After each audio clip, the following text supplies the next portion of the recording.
Hello dear learners, welcome back to my class. So today we will discuss the next new topic of this chapter number 1 of Indian economy for class 12th, Indian economy on the eve of the independence. तो इस chapter में last हमने क्या discuss किया था, थोड़े से glimpses ले लेते हैं. हमने लास्ट डिस्कस किया था कि प्री इंडिपेंडेंसी से और प्री इंडिपेंडेंसी के टाइम पर एग्रीकल्चर सेक्टर पर, इंडिया के एग्रीकल्चर सेक्टर पर क्या इफेक्ट पड़ा था. तो हमने सारी चीज़ें डिस्कस करी थी, इसके पॉइंट्स हमने डिस्कस करे थे. And today we will discuss the industrial sector, और आज हम इंडस्ट्रियल सेक्टर डिस्कस करेंगे अबाउट द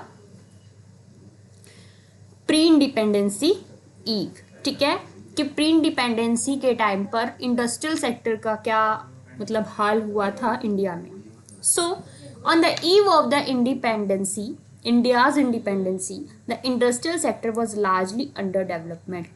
ठीक है, जब प्री इंडिपेंडेंसी का टाइम था उस टाइम में इंडिया में जो इंडस्ट्रियल सेक्टर था वो प्रॉपरली अंडर डेवलप था.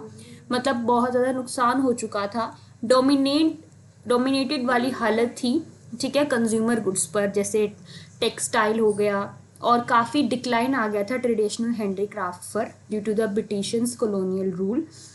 इस वजह से ब्रिटिश जो क्या करते थे, वो अपनी पॉलिसी से अपनी मर्जी के जो मैन्युफैक्चर्ड गुड्स थे उनको प्रमोट करते थे, उनको प्रोड्यूस करवाते थे, उनका ही प्रोडक्शन करवाते थे. और धीरे धीरे जो इंडस्ट्रियलाइजेशन था वो डी इंडस्ट्रियलाइजेशन में क्या है, चेंज होने की नौबत में आ गया, क्योंकि जो इंडस्ट्री थी वो बिल्कुल ख़राब हो चुकी थी, सब कुछ बेकार हो चुका था, और जिससे क्या है इंडियन इकोनॉमी में डी इंडस्ट्रियलाइजेशन की सिचुएशन आ गई थी.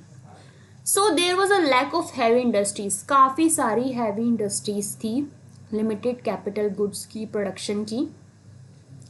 ठीक है, मिनिमल इन्वेस्टमेंट इंफ्रास्ट्रक्चर की, जिससे क्या है इंडियन इकोनॉमी में बहुत हैविली नुकसान हुआ था. ठीक है, एंड जो स्मॉल इंडस्ट्री थी वर्कफोर्स में उनको भी पूरा नुकसान हुआ था.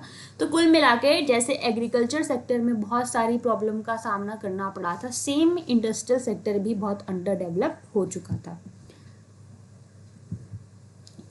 अब नेक्स्ट है, इसके कुछ की पॉइंट्स हैं प्री इंडिपेंडेंसी के इंडस्ट्रियल एरिया में, कि इंडस्ट्रीज में क्या क्या सिचुएशन फेस करी थी. ये थ्रू द पॉइंट हम डिस्कस करेंगे. सबसे पहला, डोमिनेंट हैंडीक्राफ्ट इंडस्ट्रीज. हमने पहले डिस्कस किया था, इंडिया में जो हैंडीक्राफ्ट था वो बहुत ज़्यादा फेमस था, बहुत ज़्यादा क्रिएटिव थे लोग. तो जब कॉलोनियल पीरियड आया उससे क्या है, हैंडीक्राफ्ट इंडस्ट्री धीरे धीरे स्पॉइल ही होती गई. Before the British rule India क्या था, रिऑर्न था अपनी हाई क्वालिटी हैंडीक्राफ्ट इंडस्ट्री पर, जैसे textile, cotton, wool, metal work, stone craving and leather tending, which enjoy a significant global market. लेकिन उसके बाद क्या है, सब कुछ खराब हो चुका था. Deindustrialization under the British rule, British ने क्या इम्प्लीमेंट करी थी पॉलिसीज. उनकी पॉलिसीज इम्प्लीमेंटेशन से क्या हुआ था, हैंडीक्राफ्ट बिल्कुल खराब हो चुका था. मार्केट में बिल्कुल लाइक फ्लडेड मार्केट हो चुकी थी, मार्केट बिल्कुल बर्बाद हो चुकी थी. चीप टाइप की जो मशीन वहाँ पे यूज़ की जाती थी ब्रिटिश के थ्रू. ठीक है, धीरे धीरे क्या है, प्रोडक्शन में डिक्लाइन होता गया और डी इंडस्ट्रियलाइजेशन की सिचुएशन आ गई. नेक्स्ट है लिमिटेड मॉडर्न इंडस्ट्रियल डेवलपमेंट. अब जब डी इंडस्ट्रियलाइजेशन हो गया तो क्या है, जो मॉडर्न इंडस्ट्रियल डेवलपमेंट का हमने सोचा था उसका भी प्लान क्या है, बिल्कुल ख़त्म हो गया, बिल्कुल सिचुएशन ख़त्म ही हो गई उस प्लान को भी सक्सेस करने की.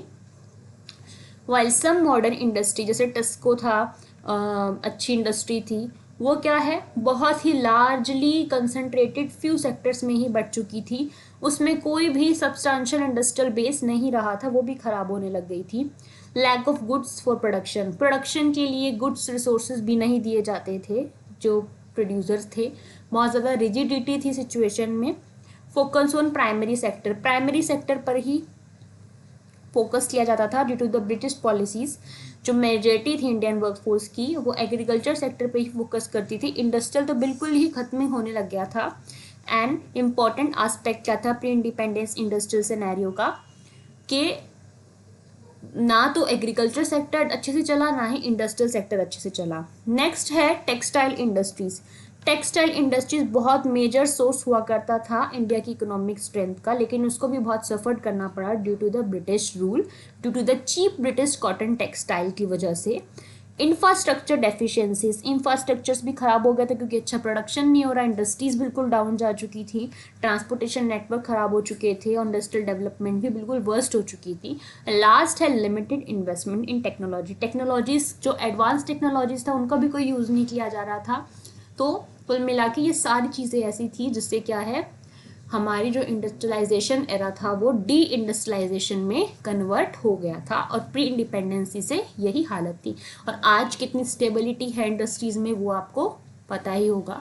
तो वो भी कोई एक दिन से नहीं हुआ, स्टार्टिंग से ही बहुत सारे एफर्ट्स एंड बहुत सारे रूटेड एफर्ट्स के साथ ही हम आज स्टेबिलिटी में आ पाए हैं। ओके, तो ये था about the industrial sector pre independency, ठीक है, इंडियन इकोनॉमी ऑफ इंडिया।